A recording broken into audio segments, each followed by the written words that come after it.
बोली सबसे पहले तो राधा रानी, राज रानी महारानी राधा रानी, दूसरे है यमुना महारानी, और तीसरी है ब्रजरज रानी, और चौथी हूँ मैं महक रानी।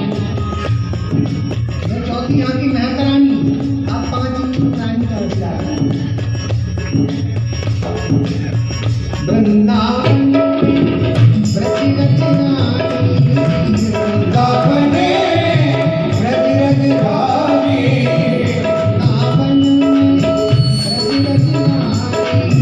वृंदावन ब्रजरज रानी, वृंदावन में ब्रजरज रानी। हरे मोटे लगाने को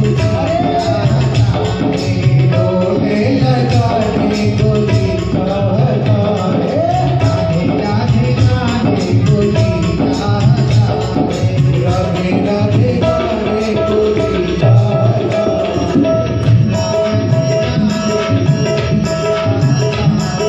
वृंदावन में जाने को जीता है। बोलो वृंदावन बिहारी लाल की जय। अब माता बहनों में से आवाज नहीं आ रही है, इधर से तो आइए। देखिए एक बात कहें, जो जितनी जोर से बोलता है उसके उतने जल्दी पाप निकल जाते हैं। अब अपने पाप निकल के कहाँ जाते हैं? जो नहीं बोलता है उसकी खोपड़ी में बैठ जाता है। इसलिए भैया दूसरे के पापों के ऊपर, पापों को अपने ऊपर मत बिठाना, जोर से बोलो, ऐसे बोलो जय लगे कोई है। बोलो वृंदावन बिहारी लाल की जय। कम से कम पड़वास तक तो आवाज जाए। और प्रेमियों, 1-2 माइकों की आवाज पड़वास की तरफ करो। हाँ, उनको भी लगे कि हाँ कोई नहीं भागवत कथा हो रही। आइए, तो नारद जी महाराज ध्यान दें।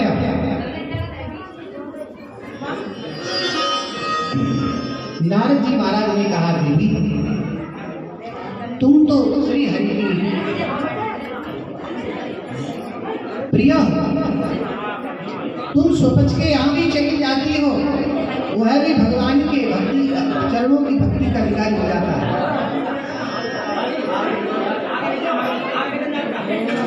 थोड़ा थोड़ा आगे आगे हो जाएगी, आप माता बहने सब आगे आ जाओ,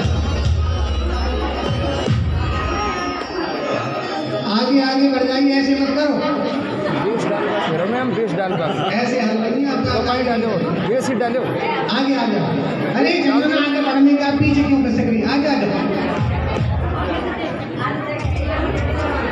हाँ, ये हमें इसी नारायण चाहिए ठोस। अब बात मत करो, आपने हल्ला मचा रखा। जहाँ जिसको जगह मेरे बैठ जाए। वैसे बढ़िया चल रहा हो, छेड़े में तो बढ़िया चल रहा हो पहले से। आइए अब कथा में स्थित हो जाए। तो श्री नारद जी कहते हैं, देवी श्री हरि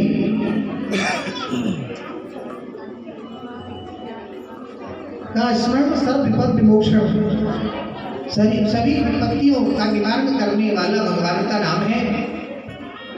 ऐसे प्रभु जिन्होंने द्रौपदी के ऊपर कृपा की, उनकी लाज को बचाया। परीक्षित की उत्तरा के गर्भ में जिन्होंने रक्षा की, अपने भक्तों की पग पग पर वो रक्षा करते हैं, वो भगवान श्री कृष्ण कहीं चले थोड़ी गए। आज भी वो भक्तों की मनोकामना पूरी करने वाले भगवान आज भी है हमारे ब्रज में। आज भी दाऊद जी महाराज शक्ति के सहित विराजे हैं। आज भी राधा रानी अपनी शक्ति सहित परसानी में विराजी है। आज भी श्री बांके बिहारी लाल जो अपनी शक्ति के सहित वृंदावन में विराजे। आज भक्तों का मनोरथ करते हैं। गिरिराज जी महाराज कितने भक्तों की मनोकामना आज भी पूरी कर रहे हैं। करोड़ों लोग ऐसे थोड़ी आते हैं। तो कहा, हे महात्मा, अब आप ही ऐसी कृपा करो, मैं तो खूब प्रेमियों संत का हृदय बड़ा कोमल होता है।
संत हृदय नवनीत से ज्यादा कोमल होता है।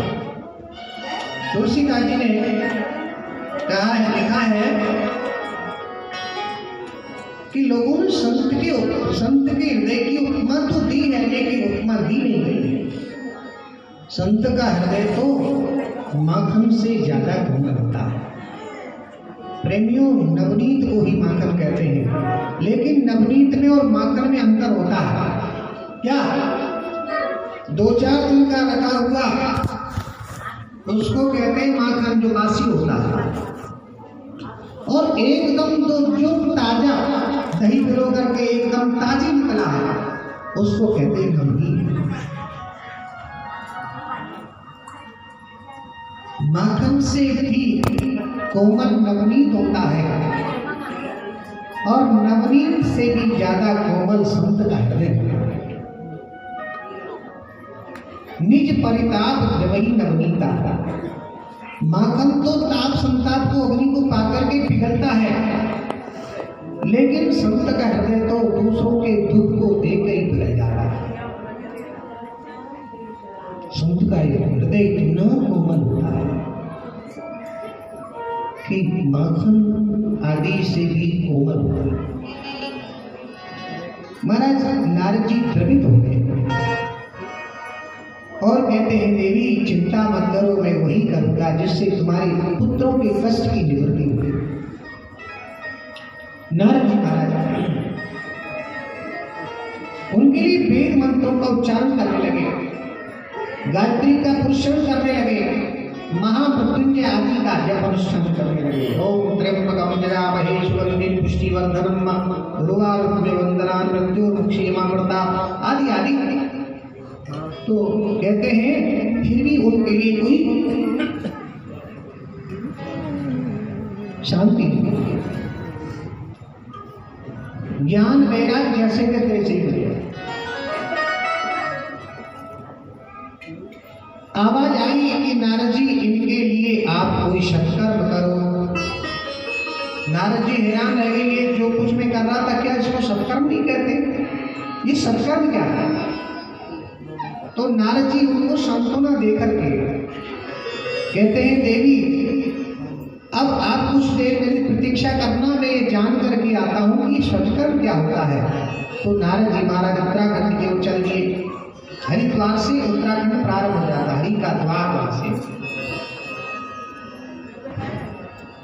वहां हरिद्वार क्षेत्र में ही शनक, सनंदन, सनातन, सनत कुमार 4 भाई, ये ब्रह्मा जी के मानस पुत्र हैं, और भगवान के 24 अवतारों में से पहला अवतार है सनकादि अवतार। 4 भाई हैं, चारों को मिला के एक ही अवतार बन जाता। सनक जी, सनंदन जी, सनातन जी, सनत कुमार जी, ये अहर्निश भगवान की कथा कहा करते, सुना करते। एक भाई कथा कहता है, 3 भाई सुनते हैं, फिर दूसरे भाई कथा कहते हैं, फिर 3 सुनते हैं, फिर तीसरे कहते हैं, फिर 3 ही सुनते हैं। जिन्होंने अपने जीवन का आधार बनाया।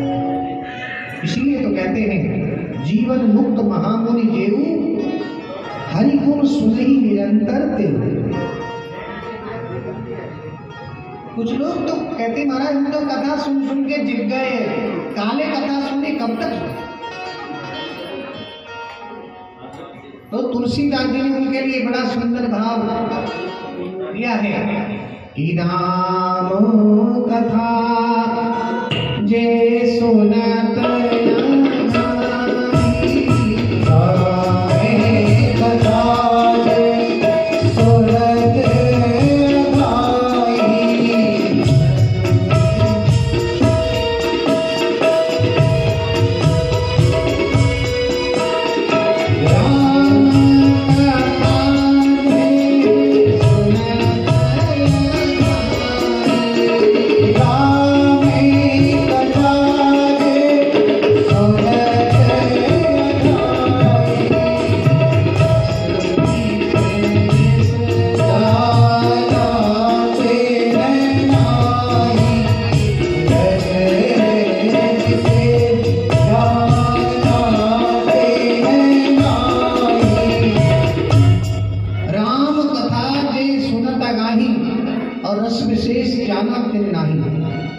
जो कहते हम तो कथा सुन के जिग गए, समझ लो विशेष रस की अनुभूति उनको हुई। कथा सुन के कभी तृप्त होंगे नहीं। प्रेमियों, सुबह भोजन करके भी हम शाम को भोजन करते हैं कि नहीं करते? करते। शाम को भोजन कर लिया फिर सुबह नहीं करते।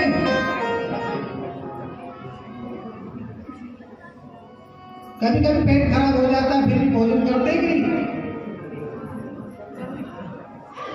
क्यों करते हैं? भूख लगती है। तो ऐसे ही एक बार कथा सुन करके भी दोबारा कथा सुनने की भूख होनी चाहिए।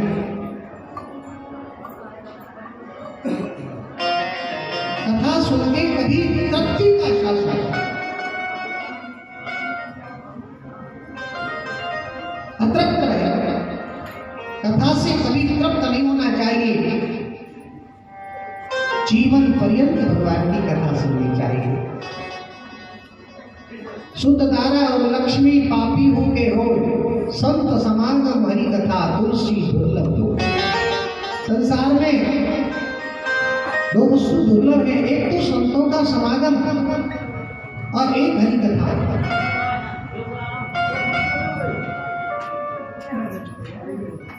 ये भाग्य से प्राप्त होती है। इसलिए कभी कथा से तृप्ति नहीं होनी चाहिए। एक बार कथा सुन करके भी दोबारा कथा सुनने की भूख होनी चाहिए, लालसा होनी चाहिए, एक पिपासा जिज्ञासा होनी चाहिए। सच्चा भक्त वही होता है जो भगवान की कथा से कभी जो डूबता है। लगभग 30 वर्ष तक मुझे कहते कहते होने को आए हैं, लेकिन तृप्ति नहीं होती। रोजा में ऐसा लगता है कि अरे मैंने कुछ भी नहीं कहा, मैंने कुछ बोला ही नहीं। नई नई अनुभूति होती है, नए नए भाव आते हैं। अब ये भी कह दूं, अब ये भी कह दूं, लेकिन हर बात में कह नहीं था। समय की एक सीमा होती है। तो श्री नारद जी महाराज जो है षटकर्म की खोज में चल पड़े। शनकादिक ऋषियों से अपनी वो व्यथा को सुनाया। बोले कहा महाराज ये सत्कर्म क्या होता है? शनकादिक ऋषियों ने कहा कि आपने उनके लिए क्या क्या किया? मैंने वेद मंत्रों की ध्वनि की, गायत्री मंत्र का पुष्पन किया, महामृत्युंजय का जप अनुष्ठान किया, लेकिन उनको शांति नहीं मिली। ज्ञान वैराग जैसे के तैसे मिले। आवाज आई कि सत्कर्म करो। ये सत्कर्म क्या है महाराज? तो शनकादिक ऋषि कहते हैं नारद जी जब तक आप उनके लिए श्रीमद् भागवत की कथा नहीं सुनाओगे तब तक ज्ञान वैराग के कष्ट की निवृत्ति नहीं होगी। बोले महाराज ये भागवत की कथा कैसे संभव हो सकती है? मेरे लिए तो ऐसा श्राप लगा हुआ है कि एक गाय के दोहने से ज्यादा समय तक मैं एक स्थान पर टिक नहीं सकता हूं। दक्ष प्रजापति का वो श्राप लगा हुआ। तो आप ही कृपानाथ कृपा करके कथा सुना दें। तो श्री शनकादिक मुनि कहते हैं, नारद जी अगर आपकी ऐसी इच्छा है तो ठीक है, हम कथा सुना दें।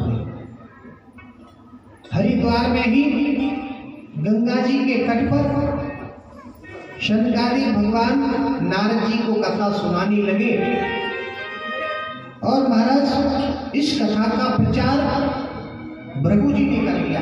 चारों तरफ भृगु जी जा करके कहने लगे, बोले भैया ऐसी कथा दोबारा सुनने को नहीं मिलेगी। सबको बुला करके ला रहे। भृगु वशिष्ठ चवनश्च गौतमा मेधा विचित देवल देवराता छाया सुभो जाजल जन्य मुक्त सर्वे मुनिगण सहपुत्र शिष्य। सभी ऋषि महर्षि ब्रह्मर्षि राजर्षि आदि अपने अपने ऋषिकाओं के सहित और अपने परिजनों के सहित शिष्यों के सहित वहां पर महाराज कथा सुनने के लिए पधारे। जितने भी तीर्थ हैं मूर्तिमान होके कथा सुनने लगे। गंगा यमुना नर्मदा ताप्ती गंडकी शरीफ आदि जितनी पावन नदियां हैं मूर्तिमान होके कथा सुनने लगी। जितने भी सप्त सागर आदि हैं ये सब मूर्तिमान होके कथा सुन रहे। शनकादिक भगवान कथा कह रहे हैं, भगवान की कथा हो रही है, भगवान कथा कह रहे हैं, भगवान ही कथा सुन रहे। नारद जी भी भगवान के अवतार हैं, शनकादिक भी भगवान के अवतार हैं और भगवान इसलिए भगवान की कथा हमारे हम लोग शनकादिक से बड़े सिद्ध तो हो नहीं सकते हैं। जो अहर्निश भगवान का भजन करते हैं, तब करते हैं, जब करते हैं, कीर्तन करते हैं, भगवान की कथा में ही जिनका समय निकलता है। और हम लोगों का तो व्यथान समय निकलता है देवी कथा के लिए समय।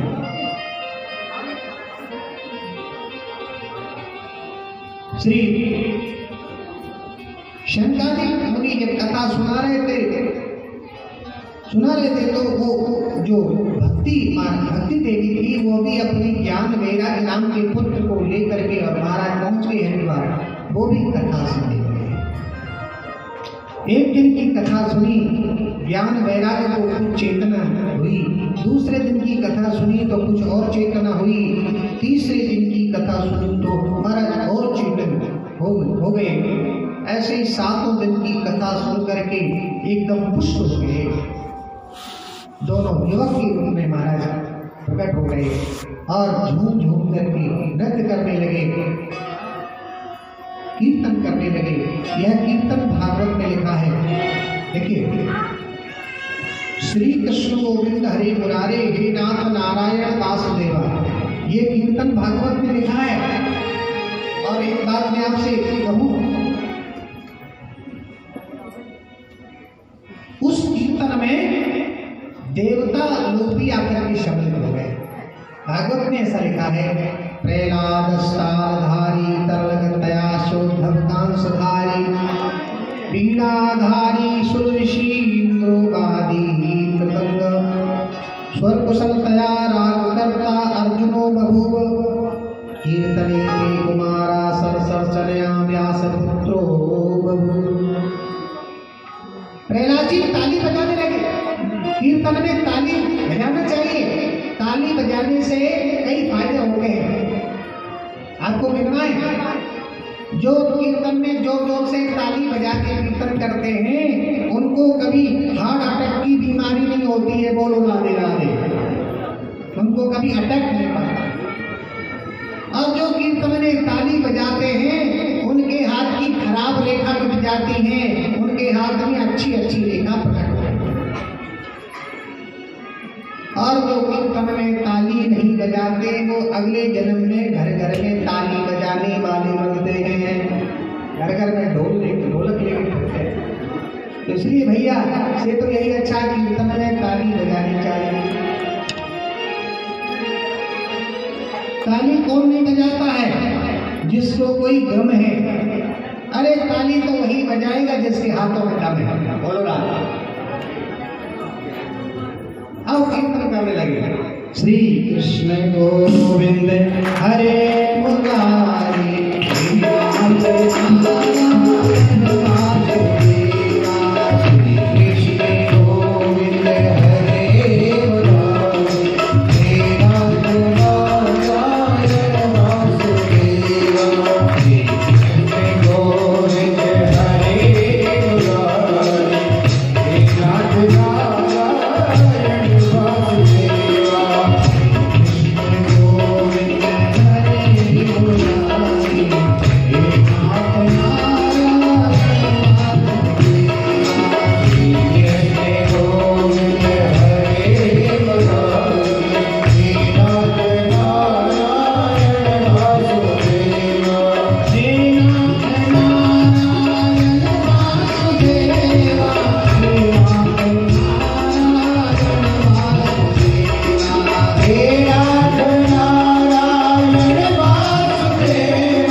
झूम झूम करके नृत्य करने लगे, उसमें ज्ञान वैराग्य नृत्य कर रहे इसका बेस कम करो ज़्यादा। प्रहलाद जी ताली बजा रहे हैं। कितना पॉइंट? ये प्रहलाद 2 पॉइंट 3 पॉइंट कीर्तन भक्ति की आचार्य नारद हैं और प्रहलाद। भगवान ने गीता जी में कहा है भक्तानां प्रहलादोस्मि, मैं भक्तों में प्रहलाद हूँ। प्रहलाद जी कोई साधारण भक्त नहीं है, भगवान की कृपा पात्र है। प्रहलाद जी कीर्तन में ताली बजा रहे हैं। प्रहलाद तालधारी तालगतया उद्धव कांसधारी, उद्धव जी कांसा बजाने लगे, मजीरा बजाने लगे। बीणाधारी सुरऋषि, देवर्षि नारद जी बीणा बजाने लगे। इंद्रोवादी मृदंग, देवराज इंद्र मृदंग बजाने लगे, मृदंगाचार्य। और राग करता अर्जुनो बभूव, अर्जुन राग आलाप करने लगे। ये अर्जुन कोई ऐसे वैसे संगीतज्ञ नहीं थे। ये स्वर्ग में चित्रसेन नाम के गंधर्व, जो सबसे महाराज अच्छे दुनिया में चित्रसेन गंधर्व थे, गायक कलाकार, उनके शिष्य बनकर, उनका शिष्य अर्जुन जो है उनका शिष्य बनकर के संगीत की विद्या सीख करके आए स्वर्ग में। अर्जुन संगीत में बड़े निपुण थे, इसलिए तो विहंगला का रूप धारण करके राजा विराट की बेटी उत्तरा को संगीत की शिक्षा उन्होंने दी। लिखा महाभारत में, भागवत में। राम कर्ता अर्जुनो बभूव कीर्तने ते कुमार, और सनत कुमार कीर्तन कर रहे हैं। तथात्रे भाव भक्ता सरसरचनया व्यास पुत्रो बभूव। उसमें सुखदेव जी महाराज प्रकट होकर के जय घोष करने लगे, जय हो साधवा साध। ताल लय और स्वर तीनों को कायम रखते हुए महाराज जब मधुर ध्वनि से संगीत में कीर्तन होता है तो ऐसा लगता है कि गायनम वादनम नृत्यम त्रियम संगीत मुच्यते। गायन, वादन और नृत्य, ये संगीत की तीन विधा होती है। गायन, वादन और नृत्य अनुकूल, ताल, लय और स्वर तीनों के साथ जब महाराज साज बाज के साथ कीर्तन होता है, भगवान को कीर्तन सबसे प्रिय है। 9 भक्ति है, श्रवणम कीर्तनम विष्णु स्मरणम पाद सेवनम अर्चनम वंदनम दास्यम शक्यम आत्मनिवेदन। इन 9 भक्तियों में सबसे भगवान को प्रिय भक्ति लगती है कीर्तन। भगवान का जो जहाँ पर कीर्तन होता है वहाँ भगवान का वास होता है। भगवान कहते हैं, नाहं वसामि वैकुंठे योगीनां हृदये नवा मद्भक्ता यत्र गायन्ति तत्र तिष्ठामि नारद। हे नाहं वसामि वैकुंठे, मैं वैकुंठ में नहीं बसता हूँ, नहीं रहता। तो कहाँ रहते हैं? योगियों के हृदय में। योगी नाम हृदय ना, मैं योगियों के हृदय में रहता हूँ। तो कहाँ रहते हो? बोले मद भक्ता यत्र गायन्ति, जहाँ पर मेरे भक्त मेरा गुणानुवाद गाते हैं, तत्र तिष्ठामि नारद। हे नारद, मैं वहाँ होता हूँ जहाँ मेरा कीर्तन होता है, जहाँ मेरी कथा होता है।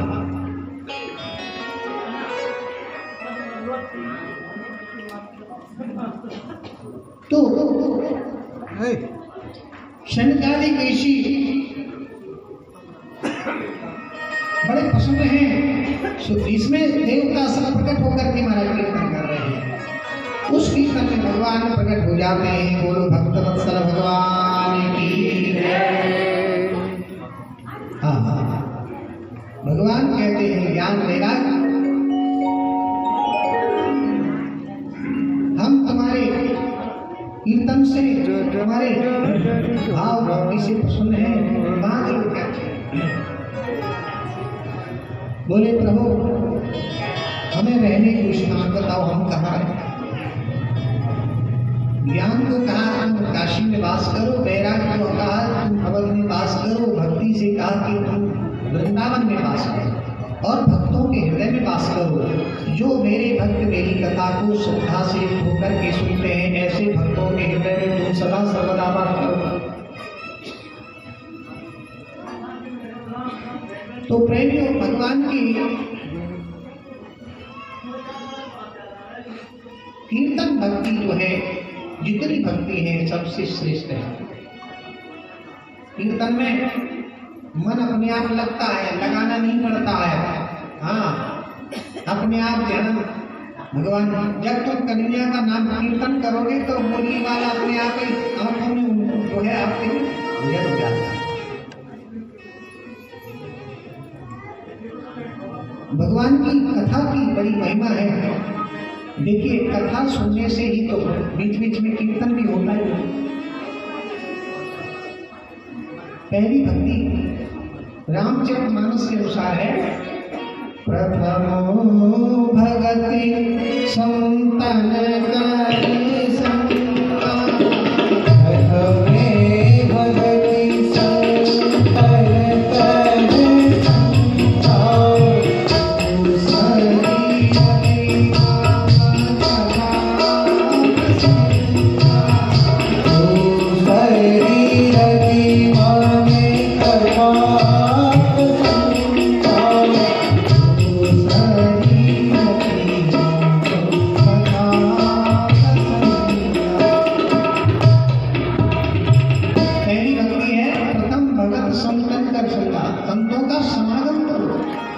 संतों की संगति करो।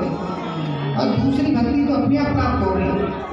जब संतों के सानिध्य में जाओगे तो संतों के यहाँ व्यर्थ की बात नहीं मिलती है, उनके यहाँ तो सत्संग की बात मिलती है। जो संत होगा वो सत्संग की बात करेगा। दूसरी रतिमम कथा प्रसंग, मेरी कथा में रति मानी प्रेम, गुरुपद पंकज सेवा तीसरी भगति अमान। गुरु जी के चरणों की सेवा करना, वो भी मान रहित होकर के। चौथी मम गुण नहीं कर, चौथी भक्ति है मेरा ही गुणानुवाद गाए, लेकिन इसमें शर्त है क्षाण कपट तज का, छल कपट छोड़ करके। क्योंकि मोहि कपट छल चित्र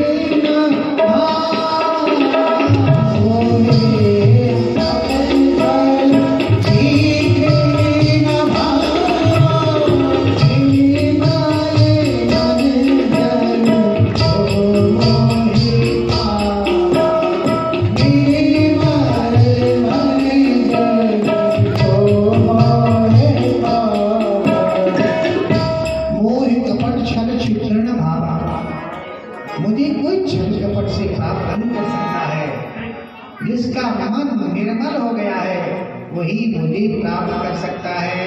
भगवान को पाने के लिए निर्मल मन होना चाहिए, मल रहित मन होना चाहिए। गुरुपद पंकज सेवा तीसरी भगति अमान, चौथी मम गुण नहीं कर क्षाण कपट तज का, छल कपट छोड़ करके मेरा गुमान बात गाए। ये मेरी चौथी भगति। मंत्र जाप मम दृढ़ विश्वास, पंचम भजन सुवेद प्रकाश। मंत्र जाप मम दृढ़ विश्वास, गुरु जी महाराज के द्वारा जो मंत्र मिला है उसको दृढ़ विश्वास से जप करे, उसको श्रद्धा पूर्वक उसका जाप करे।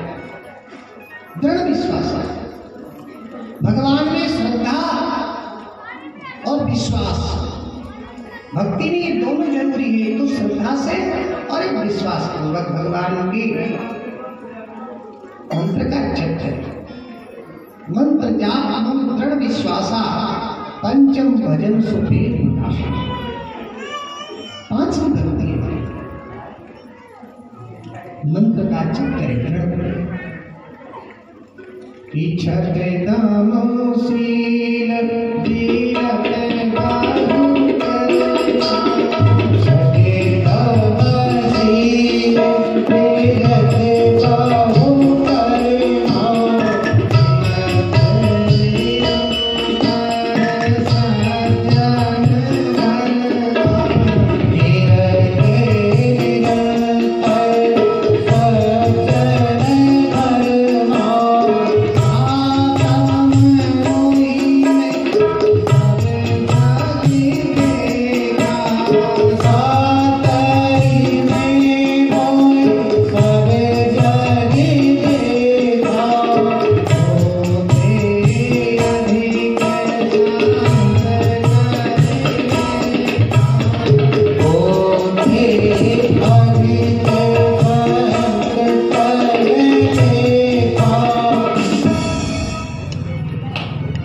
छठम शील विरत बहु कर्मा।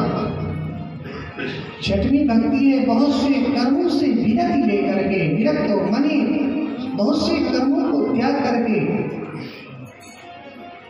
मेरा ही आश्रय लेवे और निरंतर मेरे ही नाम का जप करे। सातम मोही में जब देखा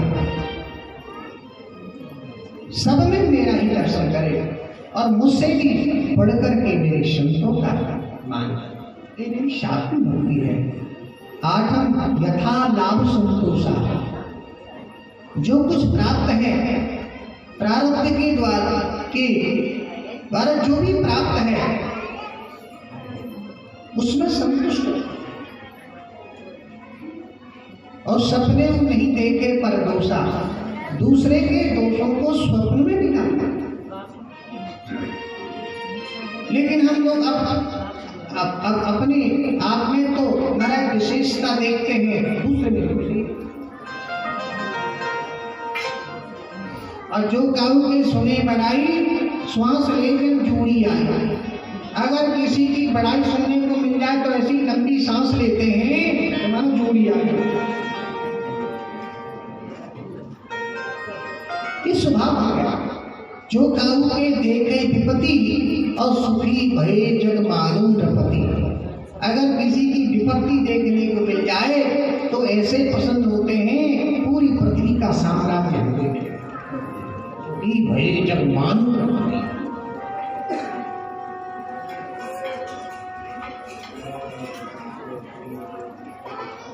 दोष बनाए देखे चला हसंत हसंत अपने चित्त न आवई जिनका आदि नाम है। दोष अपने में ही देखना चाहिए और अच्छाई दूसरे में।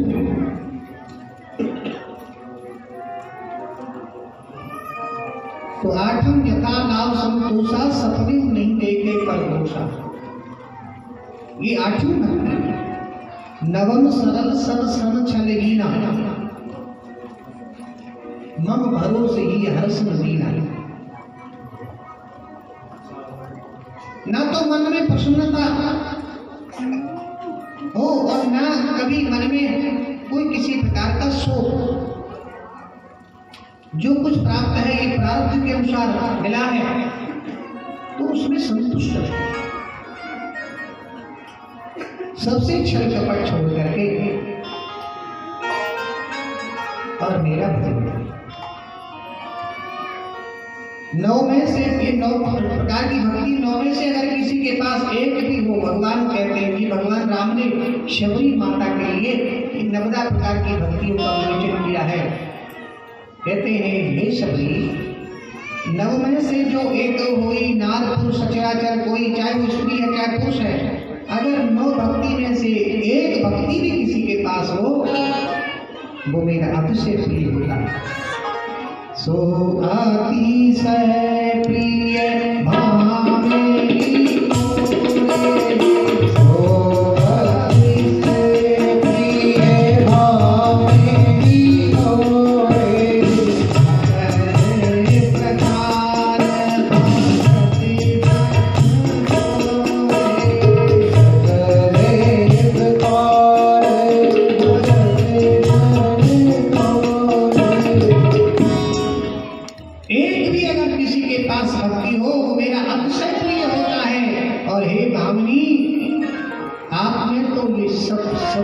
शबरी भक्ति है, इसलिए इनका नाम शबरी हो गया।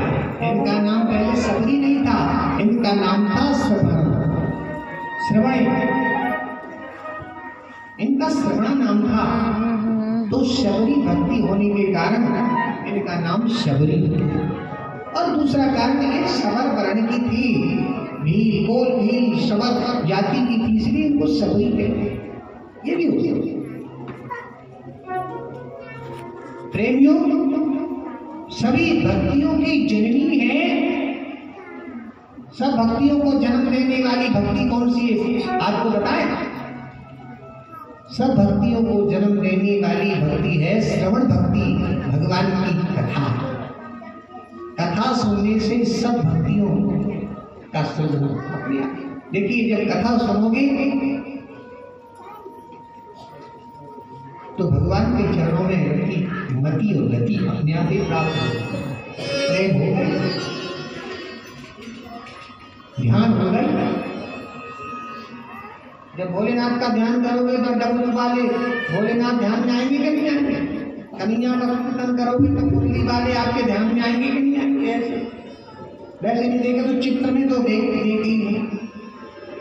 और ये जो भगवान के जितने भी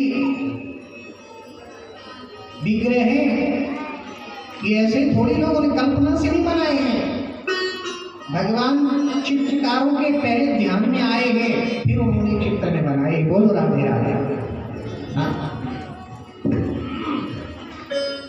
और कितने लोगों को दर्शन भी हुआ है। ऐसे थोड़ी भक्तमाल आप देखिए, हजारों भक्तों को भगवान का दर्शन हुआ है। इस घोर कलिकाल में नरसिंह मेहता को महाराज 52 बार दर्शन हुआ है। 52 बार साक्षात भगवान का दर्शन 52 बार। नामदेव जी महाराज के लिए 56 बार भगवान का दर्शन हुआ। घोर कलयुग में 56 बार।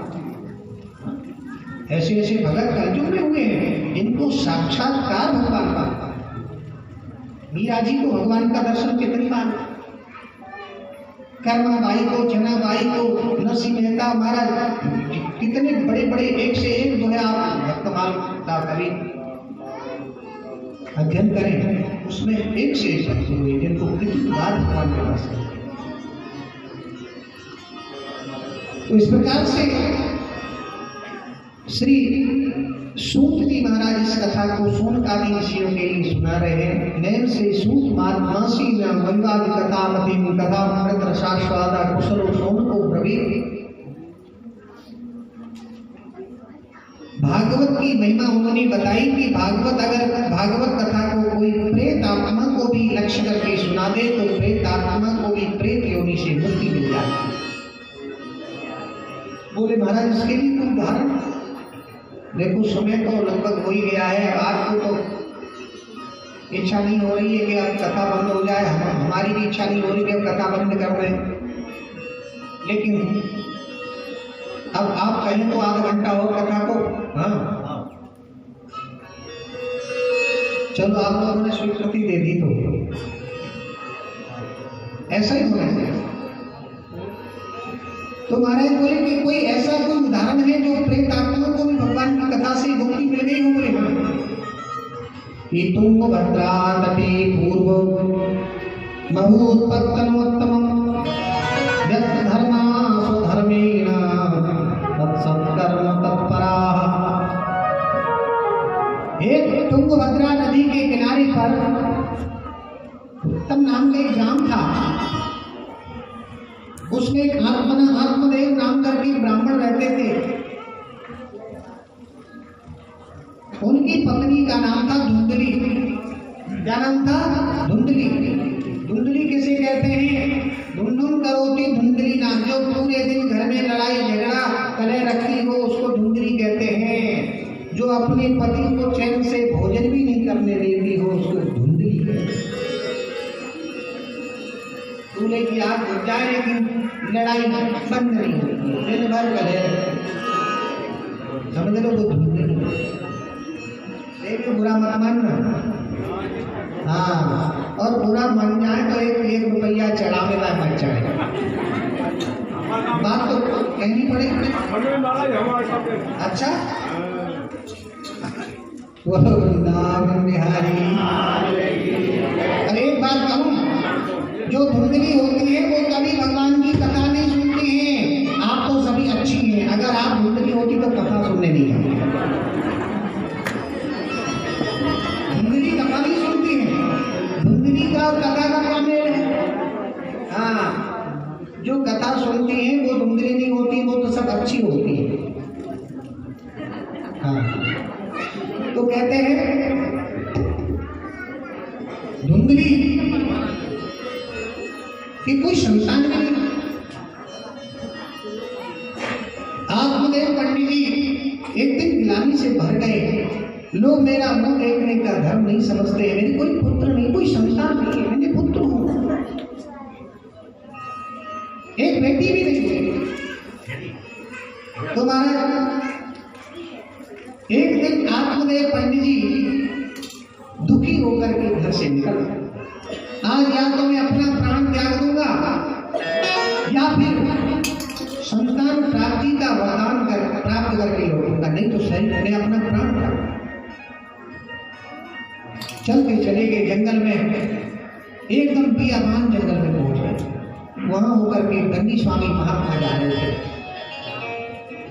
ऐसा कहते हैं जगत गुरु ब्राह्मण, ब्राह्मण गुरु सन्यासी। ब्राह्मणों के गुरु सन्यासी होते हैं कौन से सन्यासी? जो दंडी स्वामी होते, त्रिदंडी जिनको कहते हैं, जिनका ब्राह्मण घर से शरीर होता है वही दंडी स्वामी महात्मा होते हैं, उन्हीं को दंड मिलता है, वही ब्राह्मणों के गुरु होते हैं। हर एक सन्यासी ब्राह्मण के गुरु नहीं होते। तो दंडी स्वामी महात्मा त्रिदंडी जंगल में होकर के जा रहे थे। देखा आत्मदेव पंडित जी ने महात्मा को देख करके दौड़ पड़े और दौड़ करके चरणों को पकड़ लिया है, चरण पकड़ के रोने लगे। महात्मा तो दयालु हुए। महात्मा ने कहा, हे ब्राह्मण देव, ही कथम रोदसी विप्र काते चिंता बलीयसी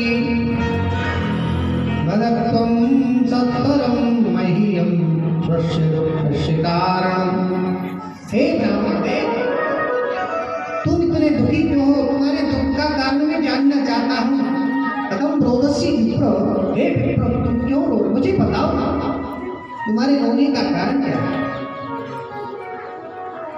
चरण पकड़ के रोने लगे, कहने लगे, हे महात्मा, मैं बड़ा भागा, लोग मेरा मुंह देखने का धर्म नहीं समझते हैं। मैं निशंसा हूं,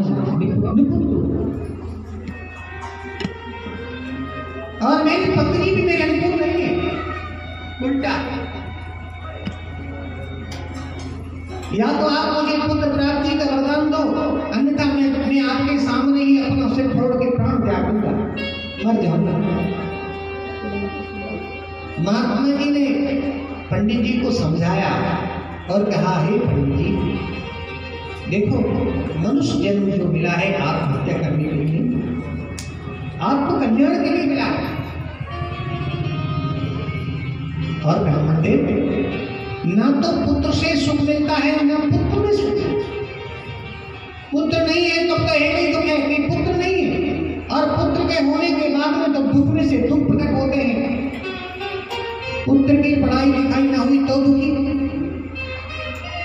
पुत्र की नौकरी ना लगी तो दुखी, पुत्र को कोई व्यापार धंधा नहीं मिला तो दुखी, पुत्र का विवाह नहीं हुआ तो दुखी, पुत्र के पुत्र ना हुआ तो दुखी, पुत्र अपनी पत्नी की बात मान लग गया तो दुखी, पुत्र शराबी कबाबी हो गया तो दुखी, पुत्र जुआड़ी हो गया तो दुखी। बताइए पुत्र होने के बाद में कितने दुख उसको, कितने दुख देखने नहीं होता था तो एक ही दुख है, नहीं है, लेकिन होने के बाद में दुख में से दुख। क्यों तुम पुत्र के मोह के दलदल में पड़े हो? कस्य माता पिता कस्य कस्य भ्राता सहोदर। संसार में जन्म लेने से पहले कोई नाता नहीं होता है और मरने के बाद में कोई नाता नहीं रहता है। ये जीते जी के नाते होते। राधे राधे। हरि तीसरा काल हरि भजले हरि भजले हरि भजले का मोरा है। हरि भजले हरि भजले हरि भजले का मोरा है। हरि गुण का अनोखा ही अनोखा हरि गुण का हरि गुण का अनोखा ही अनोखा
कोई नहीं निभाते। इसलिए जाओ भगवान का भजन करो। ब्राह्मण ने महाराज आपकी कृपा से ये सब बात मैं भी जानता हूं, लेकिन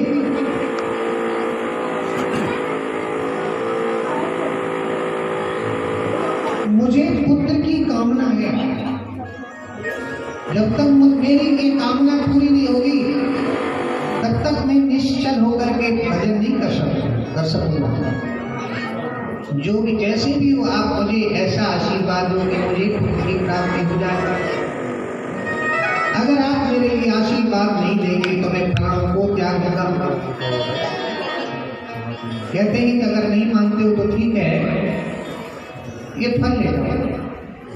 मंत्र को पढ़ पढ़ के फल दे दिया। मंत्रार्था सफला संतो छोड़ा संतो मनोरथ। इस फल को तुम अपनी गृहिणी धुंधली को खिला देना, तुम्हारी पत्नी के गर्भ से पुत्र की प्राप्ति होगी। मंत्र से पढ़कर फल दे दिया और महात्मा वहां से चले गए। आप मुझे फल लेकर के चला है, मन में प्रसन्नता है, ये महात्मा का दिया हुआ वो फल है, ये कभी निष्फल नहीं होगा। प्रेमियों एक निवेदन करें, कर्म करने से फल तो मिलता है, लेकिन फल को भी प्रारब्ध के द्वारा भोगा जाता है। कितने हम ऐसे उदाहरण देखते हैं, लोग फल लेके जाते हैं। यहाँ तो क्या वो बात नहीं है, वृंदावन में देखते हैं रास्ते में बंदरें छुड़ा बंदर उनका रास्ता कर रहे हैं, प्रारब्ध में नहीं मिला, कैसे भोग सकते? कल तो नहीं चले गए, मुझे बहुत डिस्टर्ब हुआ। तो फल को लेकर के चला। देखिए, जीव जो चाहता है वो मिलता नहीं है, और जो मिल जाता है वो भाता नहीं है, जो भाता है वो रहता नहीं है। हम लोग में जाने क्या क्या चाहते हैं,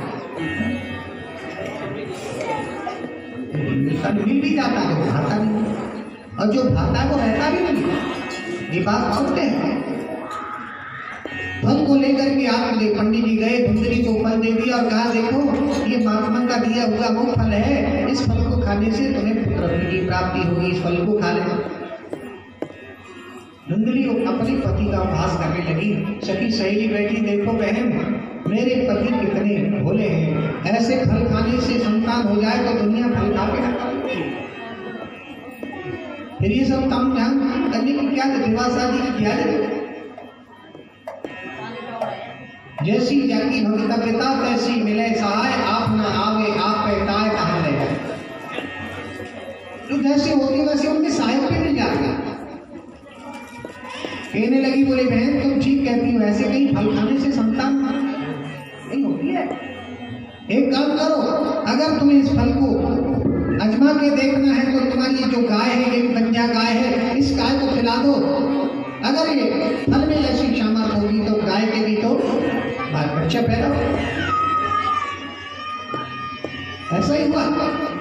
धुंधली ने कहा कि तुम ठीक कह रही हो, पहले तुम इस फल को खाऊंगी नहीं, कदाचित मैंने इस फल को खा लिया और कहीं मेरे गर्भ रह गया तो मेरा पेट बढ़ जाएगा, और पेट बढ़ जाएगा तो मैं चलने फिरने में असमर्थ हो जाऊंगी, भोजन में कमी आ जाएगी, कमजोरी आ जाएगी, तो अच्छी तरह चल फिर नहीं पाऊँ। गाँव में कहीं आग लग गई तो सब लोग तो निकल के भाग जाएंगे, मैं आग में जल के मर जाऊंगा। ऐसी परिकल्पना करने लगे और उसने विचार किया, माने चलो मेरे बालक हो भी जाएगा। पहले तो मैंने कहते हैं बांध का जाने सबके पीड़ा है, जिसने बच्चे को जन्म ही ना दिया हो वो क्या जाने बच्चे को जन्म देने में कितना कर सकता। मैं तो प्रसूति कक्ष में पड़ी रहूंगी, जापे में मेरी ननद आएगी जापो करने के लिए, मैं तो पड़ी रहूंगी, 4 पाइप है वो घर में शेष जो है जो कुछ है ना सबको सफाई कर ले जाए। मेरी ननद घर में से सफाया कर ले जाएगी, दासों में फल को नहीं खाऊंगी। अब उस फल को उसने गाय को खिला दिया। कहते ना होगा वही जो राम रख रहा था, वो कर धर्म रखा नहीं। दैविक सामर्थ्य जो प्रभु की इच्छा होती है वही होता है। फल को गाय को खिला दिया और आप निश्चिंत हो गई और कहा बोले बहन, हाँ पति देव को कह दिया ठीक है मैं फल खा लूंगी। पीछे से फल को गाय को खिला दिया, लेकिन अब मैं अपने पति को कैसे आश्वासन दूं, मैंने फल खा लिया है। तो कहा बहन चिंता मत करो, तुम अपने पेट से कपड़े की पोटली बना के बांध दो। ये है क्रिया चक्र। हर महीने में एक कपड़ा और बढ़ा ले। जैसे एक महीना 2 महीना हो गया तो एक कपड़ा और बढ़ा लिया, तीसरे महीने में एक कपड़ा और बढ़ा लिया, ऐसे ही बढ़ा ले। क्रिया चक्र जाने नहीं कोई, आगे आप सब जानते हैं। हाँ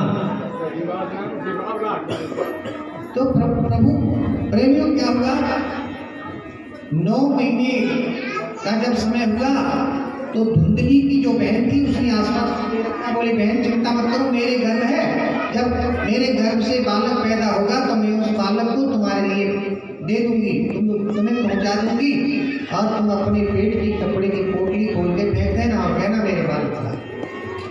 ऐसा ही किया।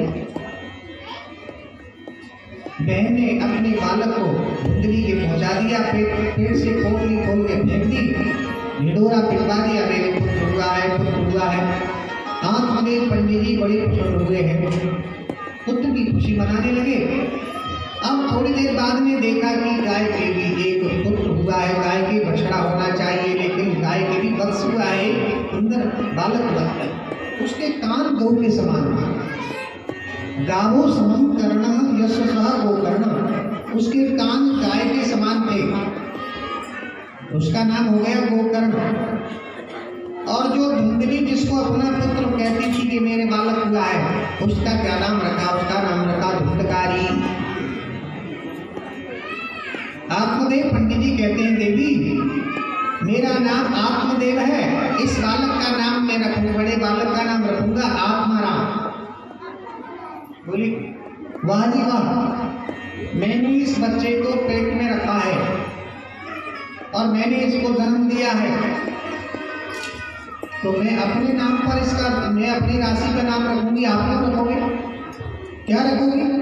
मेरा नाम है धुंधली, इसका नाम रखूंगी धुंधकारी। नाम तो कहते ही यथा नाम तथा गुण, जैसा उसका नाम था वैसे उसमें गुण आ गए, वैसा ही स्वभाव।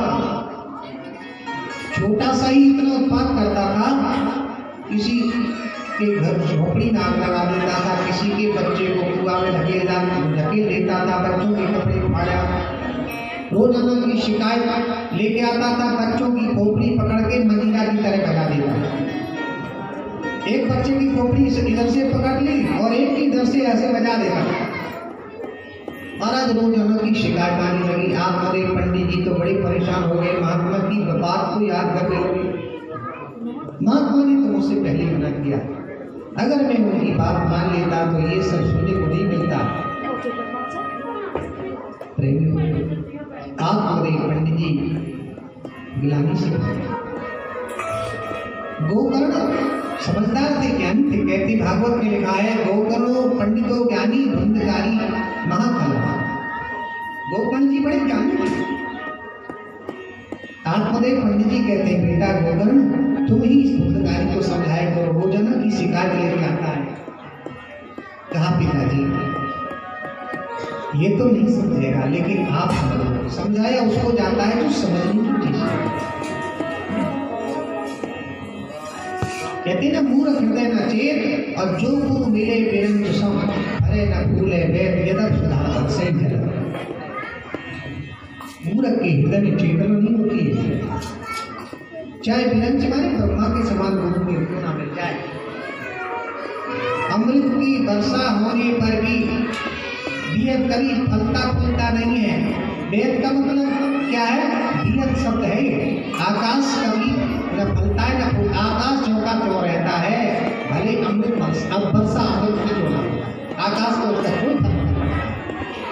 ऐसे ही जो ज्ञान से शून्य व्यक्ति होते हैं उनको चाहे कितना भी बड़ा कोई दुख मिल जाए लेकिन जीवन में कभी बदलाव नहीं। गोकर्ण जी कहते हैं पिताजी ये तो नहीं समझेगा लेकिन आप समझ लो। कहते हैं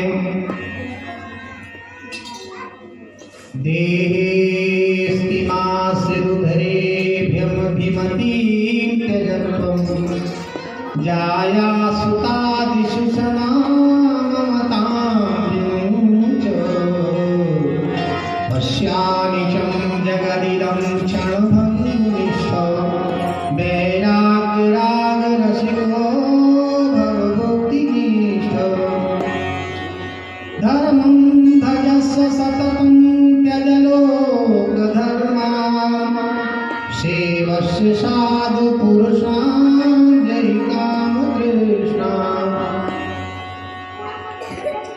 कहते हैं देहस्ति मांस रुद्रे विमति निदत्तो। हे पिताजी ये शरीर अस्थि मांस मज्जा रुधिर तत्वा पित्त से बना हुआ ये शरीर, इसके प्रति जो हमता ममता उसको त्याग दो, देह में जो आसक्ति है उसको त्याग दो। मति जाया सुता दिशदा ममता निकुंच पश्यानिशं जगदिदं क्षणभङ्गुनिष्ठ। ये संसार नश्वर है, जब दृष्टम तब नष्टम, जो कुछ दिखाई दे रहा है सब नश्वर है। कि आदमी का जिस्म क्या है जिस पर सहना है जहाँ, एक मिट्टी की इमारत एक मिट्टी का मकान, कि खून का ईंट जिसमें हड्डियां, चंद्र श्वासों पे खड़ा है ये कयाले आत्मा। मौत की पुरजोर आंधी जब इसे टकराएगी, सुंदर इमारत एक दिन ये खाक में मिल जाएगी। हे पिताजी ये संसार नश्वर है, जो कुछ दिखाई दे रहा है ये सब एक दिन नष्ट होने वाला है। यह दृष्टम तद नश्वर, क्यों नश्वर संसार में आसक्ति और वो ममता से ग्रसित होकर के दलदल में फंसे हो। निकल जाओ उस दलदल से।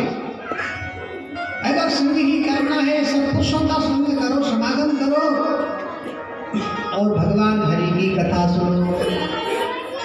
संसार की व्यथा को दूर करने के लिए भगवान की कथा ही एक औषध है। इसलिए अगर व्यथा को मिटाना है तो कथा, बिन सत्संग न हरि कथा, तेहि बिन मोहन भाग, मोह गए बिन राम पद, होई न तृण अनुराग। जब तक भगवान की कथा नहीं सुनोगे तब तक मोह की निवृत्ति नहीं होगी, और जब तक मोह की निवृत्ति नहीं होगी तब तक भगवान के चरणों में प्रवृत्ति नहीं होगी। और मनुष्य जीवन पाकर के अगर गोविंद के चरणों में, सीताराम जी के चरणों में अगर प्रेम न हुआ, अनुराग न हुआ तो मनुष्य में और पशु में कोई अंतर नहीं है।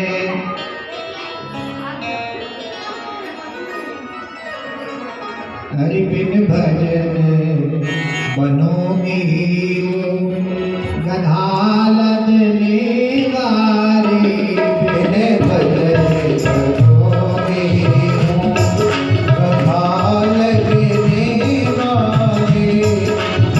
अरे कल तो आपको आती होगी रघुनंदन तूने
भजन नहीं करोगे तो फिर यही बनेंगे।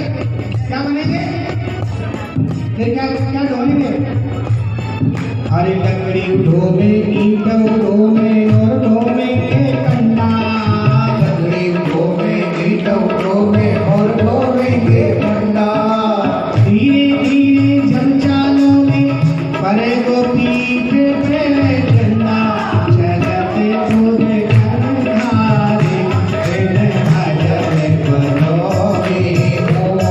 कथा सुनने वाले फिर भजन करोगे हो। बस इतना ही बोल दो, बैठ जाओ, बैठ जाओ। हमने तो नहीं कहा था कि आप सब नाचने लग जाएंगे। कथा सुन करके समझो, समझ के छोड़ दो। प्रेमियों, कथा कहाँ चल रही थी बताइए? आप ही बताओ, आपका मन केवल नाचने का। जब भैया जब तबला बजता है महाराज ठुमका दे, अपने आप मन कर जाता। कथा कहाँ चल रही? मैं आपसे नहीं पूछ रहा, आप लोगों को पता। देखिए, एक जगह हम कथा कर रहे थे अजमेर में। अब भूल भुलैया दे करके हमने पूछा, ए माता जी कथा कहाँ चल रही थी? एक माता जी बोली, महाराज मामले पूछो। हमने कहा कानून को पूछ रहे हैं। बोले महाराज जी वहीं चल रही थी। मैंने कहा वहीं कहाँ चल रही थी? बोले जहाँ छोड़ी थी वहीं चल रही थी। हाँ, ऐसे आप तो आत्मदेव पंडित जी के लिए गोकर्ण जी शिक्षा दे रहे हैं। कह रहे हैं पिताजी क्यों मोह के दलदल में फंसे थे? भगवान का भजन करो। कोई किसी का न पुत्र है न कोई पिता, ये तो सब जीते जी बेनाते हैं। और इतना सुंदर उपदेश किया कि गोकर्ण जी के उपदेश को सुनकर के आत्मदेव जी को महाराज बैराग। एक बात मैं आपसे कहूँ, वैराग्य ना तो लिया जाता है न वैराग्य दिया जाता है। ना लेने की चीज है न देने की चीज है।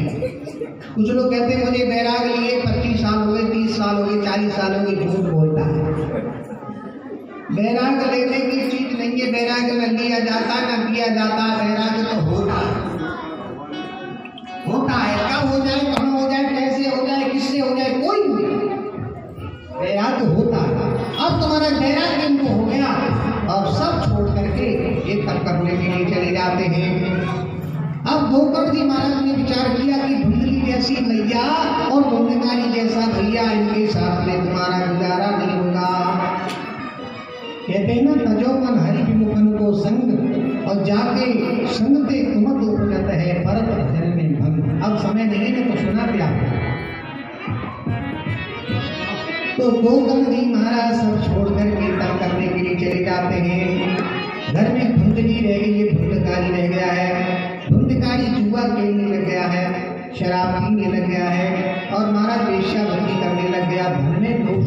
देखिए, एक बात मैं आपसे निवेदन करूं, जो व्यक्ति अपने मेहनत की कमाई में से भी अगर दान पुण्य नहीं करता है, उसके धन में विकृति आ जाती है, उसके धन में दोष आ जाता है, उसकी संतान में दोष आ जाता है।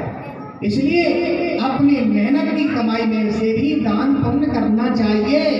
कोई बड़ी बात नहीं है, एक बार साल में कथा करा दे गांव वाले, कोई बड़ी बात नहीं।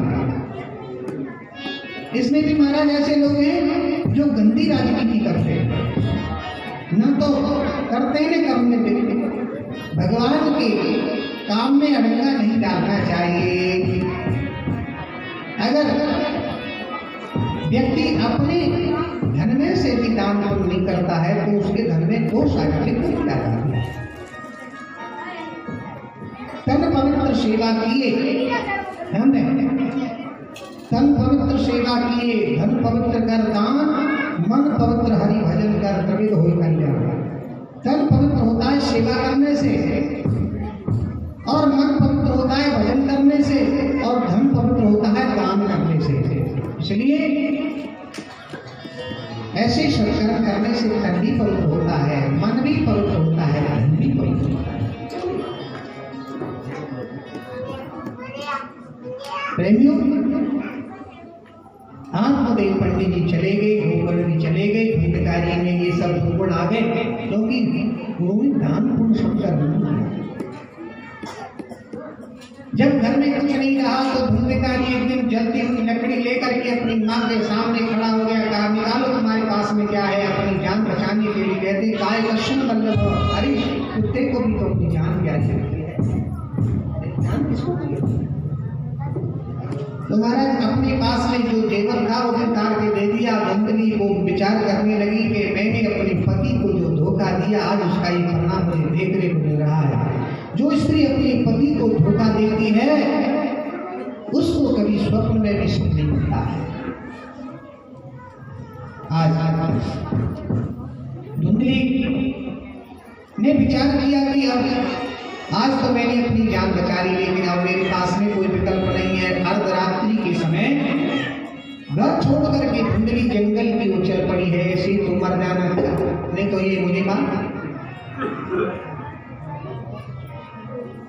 चलते चलते अंधेरे में जंगल में बहुत दूर चले गए। एक अंधकूप कुएं में जाकर गिर पड़ी। उसको पता नहीं था यह कुआ है, बराबर था समतल भूमि के, अंधकूप जिसको कहते हैं। उसमें गिर पड़ी और उसमें गिर करके उसका प्राण। अब धुंधकारी अकेला घर में रह गया, स्वच्छंद हो गया। चार वेश्यों को घर में रख लिया। घर में कुछ नहीं रहा, चोरी और डकैती डालने लगा, लूट मार करके लाता है। वेश्या किसी की सगी नहीं होती है, वेश्या पुरुष से प्रेम नहीं करती, वो तो पैसे से पैसे नहीं। मन में विचार करने लगी, इसके पास में अब कुछ नहीं रहा है, जो कुछ था वो तो सब हमने हरण कर लिया। ये चोरी और डकैती डाल के लाता है। किसी दिन ये राज बजाने में चोरी करता हुआ पकड़ा गया तो इसके साथ ये तो मरेगा, इसको तो सजा मिलेगी, इसके साथ हमको भी सजा मिलेगी, क्यों ना इसको मार देना चाहिए। चारों वेश्याओं ने उसको बांधी का नशा करा दिया, शराब मदिरा का नशा करा दिया, उन्मत्त हो गया, शराब में धुत हो गया। उसके गले में रस्सी का फंदा डाल करके वेश्याओं ने उसके गले को घोटना मारा, क्योंकि गला घोटने लगी, चीखने लगा, चिल्लाने लगा।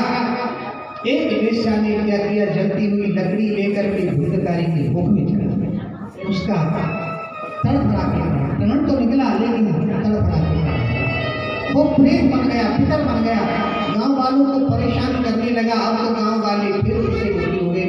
एक बात कहूँ, जो कुछ लोग ऐसे होते हैं जो जीते जी लोगों को कष्ट देते हैं और मर करके प्रेत बन जाते हैं, फिर भी गांव वालों को परेशान करते हैं, उनका स्वभाव होता है। और पशु भी बनते हैं तो बड़े मार्ग नहीं होते हैं, बोल रहा स्वभाव दुष्ट जो नाथो लोका नाम सत्रा, स्वभाव का ध्यान बड़ा दुष्ट है। अब कुछ दिनों के बाद में महाराज गोकर्ण जी जैसे अपनी जन्मभूमि का दर्शन करने के लिए आए, गांव वालों ने उनको पहचान लिया और उनको प्रणाम किया। कहा बोले महाराज गोकर्ण जी, आप न जाने कहाँ चले गए, कितने दिनों में आए हैं। आपके जाने के बाद में आपकी माँ धुंधली को उस प्रकार से मर गई और तुम्हारे भैया प्रेत बन गए, आज भी हम सबको परेशान करते हैं। ऐसा कोई उपाय करो कि तुम्हारे भैया से हमें मुक्ति मिल जाए और उसको प्रेत योनि से मुक्ति मिल जाए। गोकर्ण जी चिंतित हो गए। गोकर्ण जी ने कहा कि मैं कोई विचार करूंगा, चिंता न करो, कोई उपाय करूंगा। रात्रि का समय था। वो प्रेत आत्मा अपने भैया गोकर्ण के पास में आ गया, चीखने लगा है, चिल्लाने लगा है और महाराज रोने लगा है। गोकर्ण जी समझ गए कोई प्रेत आत्मा है, कमंडल से जल लिया, मंत्र से अवमंत्र किया और महाराज जैसे ही चींटे लगाए हैं, बोलने की सामर्थ उसमें आ गई। अब तो लड़खड़ा करके बोलने लगा है। तो गोकर्ण जी कहने लगे, भैया कौन हो तुम? कसमुग्रतो रात्रो कुतो यातो दशामिमां किम्मा प्रेत पिशाचो वा राक्षसोऽसि संसना। भैया तुम कोई प्रेत आत्मा तो नहीं है, किंबा प्रेत पिशाच होगा, कोई पिशाच तो कौन हो? अर्धरात्रि के समय इस प्रकार से चीख रहे हो, चिल्ला रहे हो, कौन हो? अब वो है प्रेत आत्मा जो है बोलने लगा है कि अहम भ्राता त्वदीयोऽस्मि धुंधकारी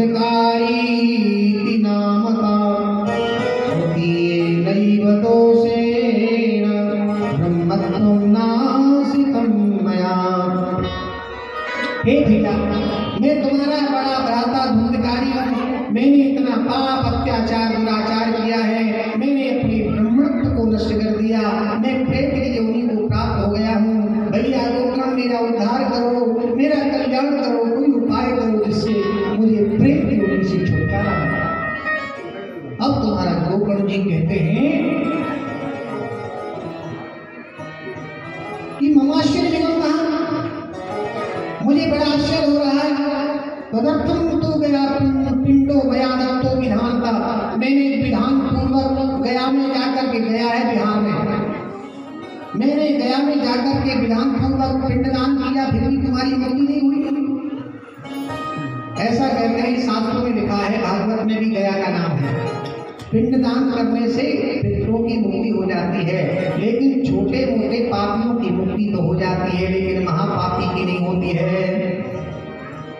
क्योंकि धुंधकारी अपने मुंह से कहता है कि गया सहस्राब्द शतेरनापि मुक्ति में न भविष्यति उपायम परम कश्चित् विचाराय साम्प्रताम्। गया श्राद्ध सफेरना, एक बार नहीं 100 बार भी मेरे लिए गया में पिंडदान कर जाए फिर भी मेरी मुक्ति नहीं होगी। छोटे मोटे पापी की तो मुक्ति हो जाती है, मैं तो 10 नंबरी पापी हूँ, 1 नंबरी नहीं 10 नंबरी हूँ। मेरा उद्धार गया में पिंडदान करने से नहीं होगी, और कोई उपाय करो, उपाय परम। अब महाराज ये सब समाचार गोकर्ण जी ने गांव वालों को सुनाया है, और गोकर्ण जी ने एक और उपाय। गोकर्ण जी सूर्य भगवान के उपासक थे, तो सूर्य भगवान को अर्घ देते हुए प्रार्थना की, हे भगवत भास्कर, सूर्य भगवान मेरे भैया को प्रेत की योनि प्राप्त हो गई है, मेरे भैया का उद्धार कैसे होगा। भगवान भास्कर भगवान सूर्य की गति रुक गई, और सूर्य भगवान ने कहा, हे गोकर्ण जी, अगर तुम अपने भैया की मुक्ति चाहते हो तो तुम इनके लिए श्रीमद् भागवत की कथा सुनाओ। भागवत की कथा सुनाने से तुम्हारे भैया की मुक्ति हो जाएगी। ये बात कौन कह रहे हैं? सूर्य भगवान। इस कथा के साक्षी है सूर्य भगवान, इसलिए भागवत से बड़ी कथा कोई दुनिया में हो ही नहीं सकती है।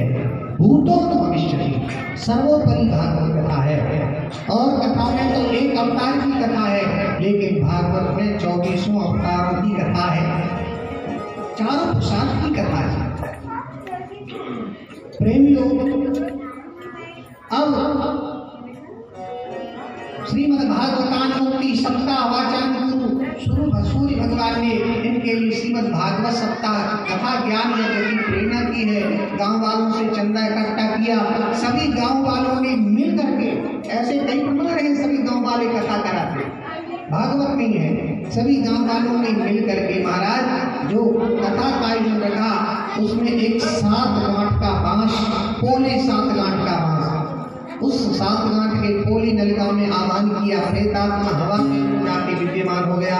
और कथा कह रहे गोकर्ण जी, सभी गांव वाले भी सुन रहे हैं, धुंधकारी प्रेतात्मा के रूप में कथा सुनने लगा है।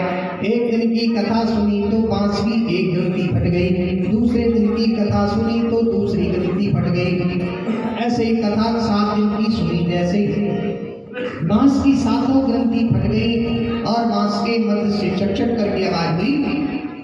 पीताम्बर कचे हुए धुंधकारी अपने स्वरूप में प्रकट हो गया है और कहता है, धन्या भागवती वार्ता प्रेत पीड़ा विनाशिनी। धन्य है श्रीमद् भागवत की कथा के लिए जो मुझे से प्रेतात्मा को भी मुक्त कर देता है, जिसने मुक्ति दिला दी।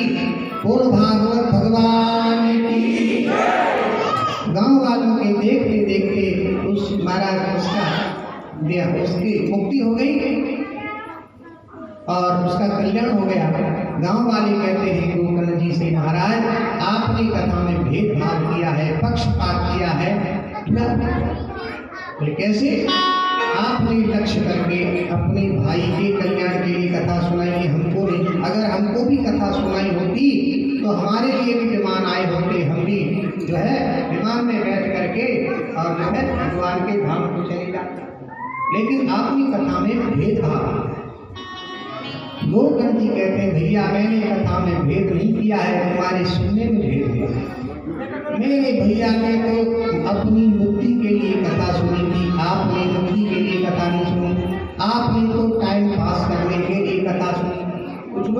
पास, बोले चलो यहाँ मन नहीं लग रहा है तो वहाँ बैठे थोड़ा बहुत हाँ देखें। कथा मनोरंजन के लिए नहीं सुननी चाहिए, कथा तो आत्मरंजन के लिए सुननी चाहिए। आप ही कल्याण। तो कहते हैं प्रेमियों, फिर दोबारा से कथा का आयोजन उन्होंने सबने फिर चंदा इकट्ठा किया, फिर कथा का आयोजन रखा। तो सबने कथा मन से सुनी, सब का उद्धार हुआ। सबको कहते एक मैं आपसे निवेदन करूं, कुछ लोग कथा में तो आते हैं, कथा पांडाल में तो बैठते हैं, लेकिन कथा को अपने में नहीं बिठाते। कथा में तो बैठ जाते हैं लेकिन कथा को अपने में नहीं बिठाते। उनका तन तो कथा में होता है लेकिन मन कथा में नहीं होता है। मन तो कहे तो घर में लगा है, कब किसी का नहीं खेत में खलियान नहीं करना। तो आप आइए तन के साथ मन दे, अपना मन जो है कथा में, मन तो एक ही होता है। एक मैया जल्दी पति में कथा सुनने चली आई, अब कथा में आकर के तो बैठ गई, लेकिन वह मैया का मन कथा में नहीं लगे। रे भगवान जल्दी पलती में कथा सुनने चली आई, मैंने तारों लगाए के खींच के ना देखो, तारों अटको के जन्नाथ को घर में से कुछ तारों लगा के खींच के ना देखो। अब वो मैया कथा में तो बैठी है लेकिन उसका मन अटका हुआ वो ताले में, मैंने खींच के ना देखो, तारों तो लगा। तो ऐसे कथा में बैठने से क्या लाभ? कथा में बैठ करके घर को भूल जाओ, घर को घर ही छोड़ के आओ, फिर कथा सुनने के लिए महाराज, फिर कथा। मैं कहता हूँ एक बार भी कोई मन लगा के कथा सुन ले, वो भी अपने कल्याण का मार्ग प्रशस्त कर लेता है। बोलो वृंदावन बिहारी लाल की। अब कथा को यही हम विश्राम देते हैं। हमने आपसे ज्यादा समय ले लिया है, उसके लिए भैया आप हमको क्षमा करना, हमने कोई अन्याय तो किया नहीं, कथा ही सुना। आइए। जय जय राधा रमण हरि बोल, जय जय राधा रमण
जब बढ़ानी हो ना जब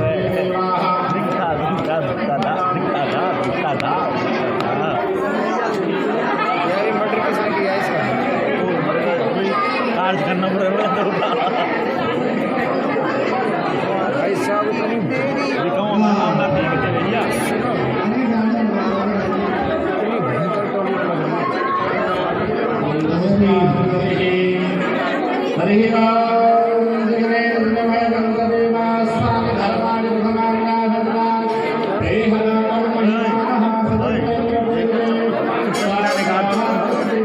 रुमाल से पसीना निकाल मुंह